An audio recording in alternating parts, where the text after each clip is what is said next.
जय श्री कृष्णा। राधे राधे। मित्रों, आज मैं आपको सुना रहा हूँ बृहस्पतिवार व्रत में सुनी जाने वाली भगवान विष्णु की बड़ी ही दुर्लभ कथा।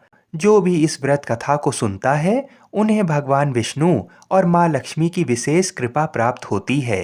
इस व्रत को करने से और इसकी कथा को सुनने से व्यक्ति के सारे कष्ट दूर हो जाते हैं और सुखों की प्राप्ति होती है और साथ ही साथ भाग्य के द्वार भी खुल जाते हैं। तो आप लोग बड़ी ही श्रद्धा और प्रसन्नचित मन से इन कथाओं को पूरा अवश्य सुनिएगा। भारतवर्ष में एक प्रतापी और दानी राजा राज्य करता था। वह नित्य गरीबों और ब्राह्मणों की सहायता करता था। ये बात उसकी रानी को अच्छी नहीं लगती थी। वह न गरीबों को दान देती, न ही भगवान का पूजन करती थी और राजा को भी दान देने से मना किया करती थी। एक दिन राजा शिकार खेलने वन को गए हुए थे, तो रानी महल में अकेले थी। उसी समय बृहस्पति देव साधु वेश में राजा के महल में भिक्षा के लिए गए और भिक्षा मांगी, तो रानी ने भिक्षा देने से इनकार किया और कहा, हे साधु महाराज, मैं तो दान पुण्य से तंग आ गई हूँ। मेरा पति सारा धन लुटाते रहता है। मेरी इच्छा है कि हमारा सारा धन नष्ट हो जाए, फिर ना रहेगा बांस ना बजेगी बांसुरी। साधु ने कहा, देवी तुम तो बड़ी विचित्र हो। धन संतान तो सभी चाहते हैं, पुत्र और लक्ष्मी तो पापी के घर में भी होने चाहिए। यदि तुम्हारे पास अधिक धन है तो भूखों को भोजन दो, प्यासों के लिए प्याऊ लगवाओ, मुसाफिरों के लिए धर्मशालाएं खुलवाओ।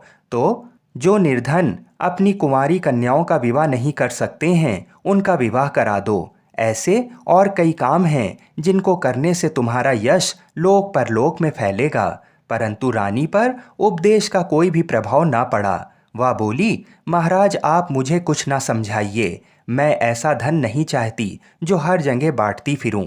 साधु ने उत्तर दिया, यदि तुम्हारी ऐसी इच्छा है तो तथास्तु। तुम ऐसा करना कि बृहस्पतिवार को घर लीप कर पीली मिट्टी से अपना सिर धोकर स्नान करना, भट्टी चढ़ाकर कपड़े धोना। ऐसा करने से आपका सारा धन नष्ट हो जाएगा। इतना कहकर वह साधु महाराज वहां से चल दिए। साधु के अनुसार कही बातों को पूरा करते हुए रानी को केवल 3 बृहस्पतिवार ही बीते थे कि समस्त धन संपत्ति नष्ट हो गई। भोजन के लिए राजा का परिवार तरसने लगा।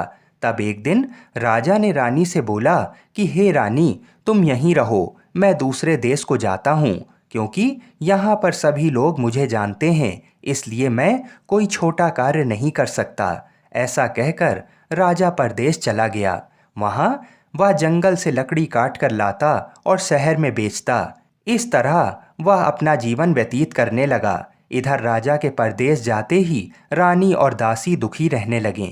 एक बार जब रानी और दासी को 7 दिन तक बिना भोजन के रहना पड़ा, तो रानी ने अपनी दासी से कहा, हे दासी, पास ही के नगर में मेरी बहन रहती है, वह बड़ी धनवान है।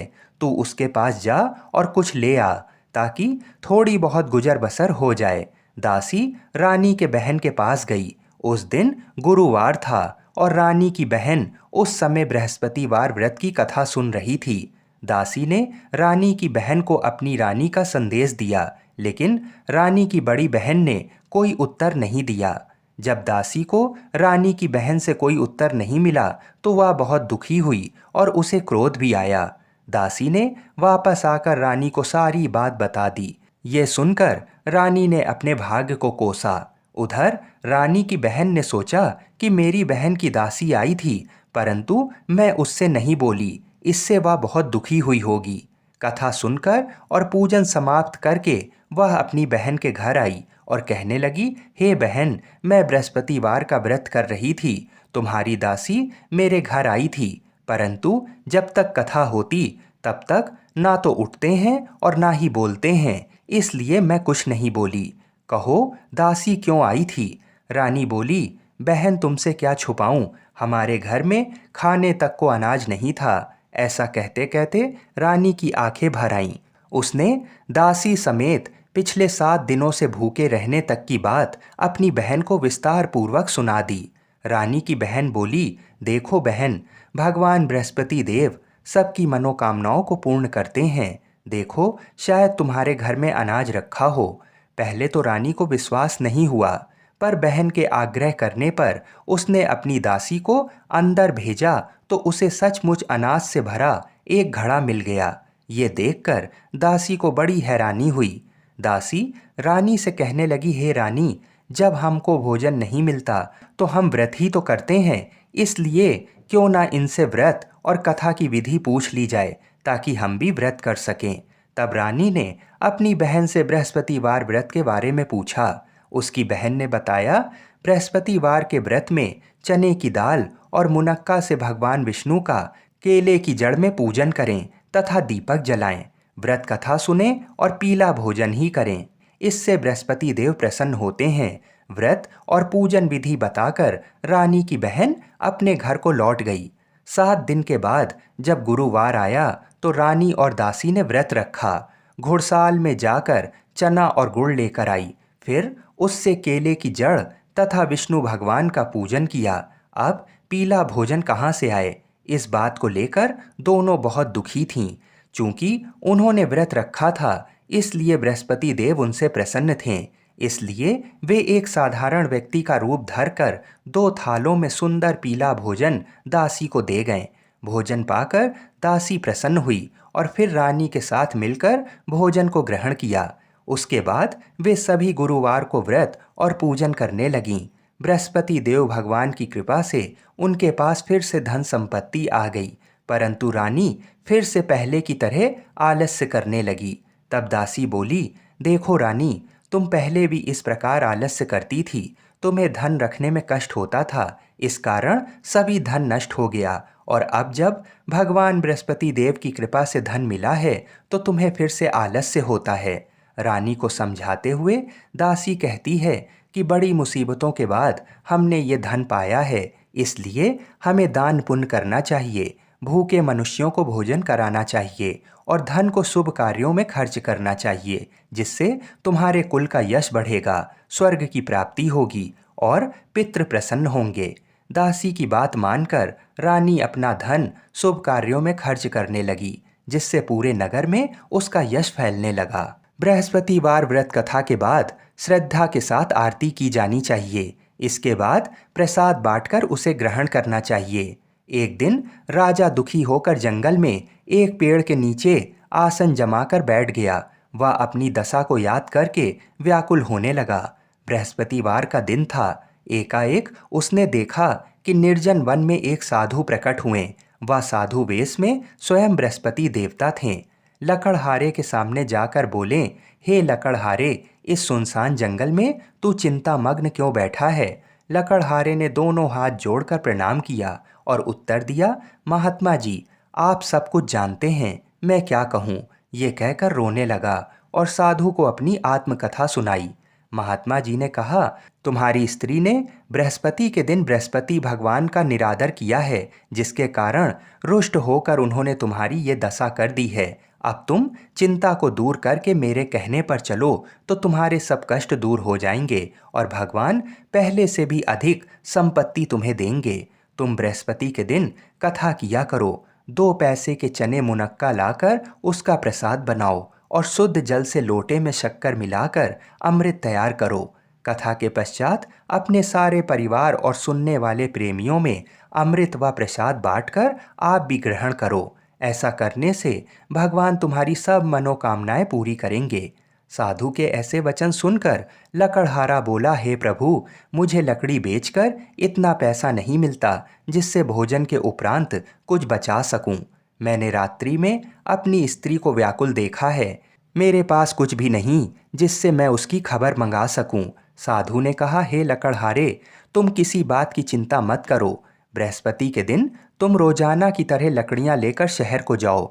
तुमको रोज से दुगना धन प्राप्त होगा, जिससे तुम भली भांति भोजन कर लोगे तथा बृहस्पति देव की पूजा का सामान भी आ जाएगा। इतना कहकर साधु अंतर ध्यान हो गए। धीरे धीरे समय व्यतीत होने पर फिर वही बृहस्पतिवार का दिन आया। लकड़हारा जंगल से लकड़ी काटकर किसी शहर में बेचने गया। उसे उस दिन और दिन से अधिक पैसा मिला। राजा ने चना गुड़ आदि लाकर गुरुवार का व्रत किया। उस दिन से उसके सभी कलेश दूर हुए।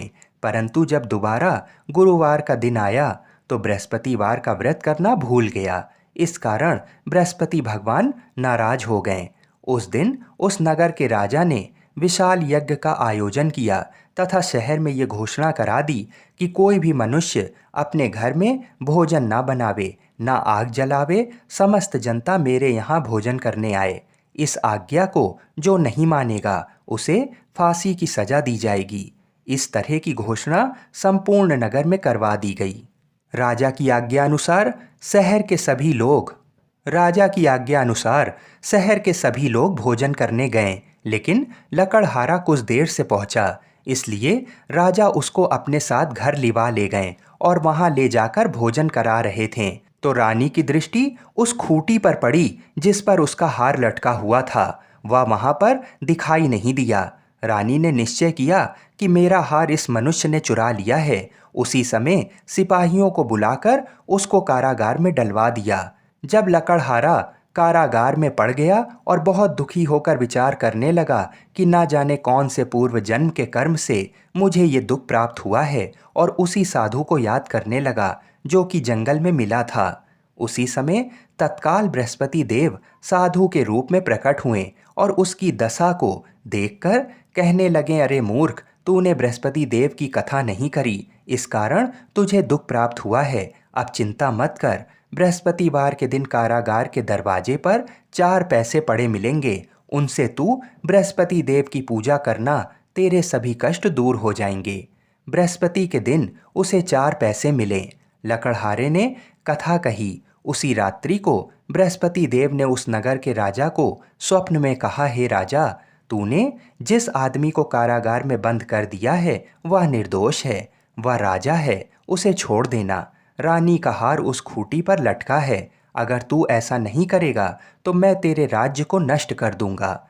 इस तरह रात्रि के स्वप्न को देखकर राजा प्रातःकाल उठा और खूंटी पर हार देखकर लकड़हारे को बुलाकर क्षमा मांगी तथा लकड़हारे को योग्य सुंदर वस्त्र आभूषण देकर विदा कर दिया। बृहस्पति देव की आज्ञा अनुसार लकड़हारा अपने नगर को चल दिया। राजा जब अपने नगर के निकट पहुंचा तो उसे बड़ा आश्चर्य हुआ। नगर में पहले से अधिक बाग, तालाब, कुएं तथा बहुत सी धर्मशाला, मंदिर आदि बन गए थे। राजा ने पूछा कि ये किसका बाग है और धर्मशाला किसकी है। तब नगर के सब लोग कहने लगे, ये सब रानी और बांदी के हैं। तो राजा को आश्चर्य हुआ और गुस्सा भी आया। जब रानी ने ये खबर सुनी कि राजा आ रहे हैं तो उन्होंने दासी से कहा, हे दासी, देख राजा हमको कितनी बुरी हालत में छोड़ गए थे। हमारी ऐसी हालत देखकर वह लौट ना जाएं, इसलिए तू दरवाजे पर खड़ी हो जा। आज्ञा अनुसार दासी दरवाजे पर खड़ी हो गई। राजा आए तो उन्हें अपने साथ ले गई। तब राजा ने क्रोध करके अपनी रानी से पूछा कि ये धन तुम्हें कैसे प्राप्त हुआ। तब उन्होंने कहा कि हमें ये सब धन बृहस्पति देव के इस व्रत के प्रभाव से प्राप्त हुआ है। राजा ने निश्चय किया कि 7 रोज बाद तो सभी बृहस्पति देव का पूजन करते हैं, परंतु मैं प्रतिदिन दिन में 3 बार कहानी तथा रोज व्रत किया करूँगा। अब हर समय राजा के दुपट्टे में चने की दाल बंधी रहती तथा दिन में 3 बार कहानी कहता। एक रोज राजा ने विचार किया कि चलो अपनी बहन के यहाँ हो आएं। इस तरह निश्चय कर राजा घोड़े पर सवार हो अपनी बहन के यहाँ को चला गया। मार्ग में उसने देखा कि कुछ आदमी एक मुर्दे को लेकर जा रहे हैं। उन्हें रोककर राजा कहने लगे, अरे भाइयों, मेरी बृहस्पति देव की कथा सुन लो। वे बोले, लो, हमारा तो आदमी मर गया है, इसको अपनी कथा की पड़ी है। परंतु कुछ आदमी बोले, अच्छा कहो, हम तुम्हारी कथा भी सुनेंगे। राजा ने दाल निकाली और जब कथा आधी हुई थी कि मुर्दा हिलने लगा, और जब कथा समाप्त हो गई तो राम राम करके मनुष्य उठकर खड़ा हो गया। आगे मार्ग में उसे एक किसान खेत में हल चलाता मिला। राजा ने उसे देख और उससे बोला, अरे भैया, तुम मेरी बृहस्पतिवार की कथा सुन लो। किसान बोला, जब तक मैं तेरी कथा सुनूंगा तब तक 4 हरैया खेत जोत लूंगा। जा अपनी कथा किसी और को सुनाना। इस तरह राजा आगे चलने लगा। राजा के हटते ही बैल पछाड़ खाकर गिर गए तथा किसान के पेट में बड़ी जोर का दर्द होने लगा। उस समय उसकी माँ रोटी लेकर आई। उसने जब ये देखा तो अपने पुत्र से सब हाल पूछा और बेटे ने सभी हाल कह दिया। तो बुढ़िया दौड़ी दौड़ी उस घुड़सवार के पास गई और उससे बोली कि मैं तेरी कथा सुनूंगी, तू अपनी कथा मेरे खेत पर चलकर ही कहना। राजा ने बुढ़िया के खेत में जाकर कथा कही, जिसके सुनते ही वह बैल उठ खड़े हुए तथा किसान के पेट का दर्द भी बंद हो गया। राजा अपनी बहन के घर पहुंच गया।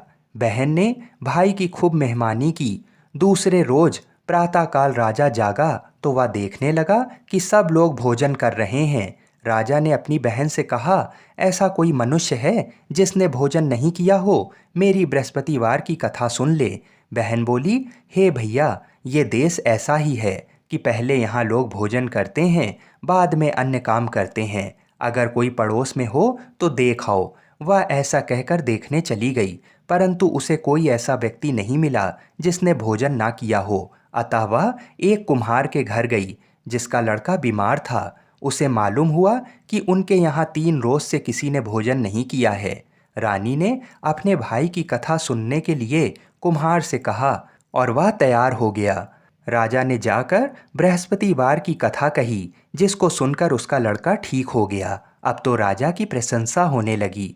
एक रोज राजा ने अपनी बहन से कहा कि हे बहन, हम अपने घर को जाएंगे, तुम भी तैयार हो जाओ। राजा की बहन ने अपनी सास से कहा। सास ने कहा, हाँ चली जाओ, परंतु अपने लड़के को मत ले जाना, क्योंकि तेरे भाई की कोई औलाद नहीं है। बहन ने अपने भैया से कहा, हे भैया, मैं तो चलूंगी, पर कोई बालक नहीं आएगा। राजा बोला, जब कोई बालक नहीं चलेगा तब तुम ही क्या करोगी? बड़े दुखी मन से राजा अपने नगर को लौट आया।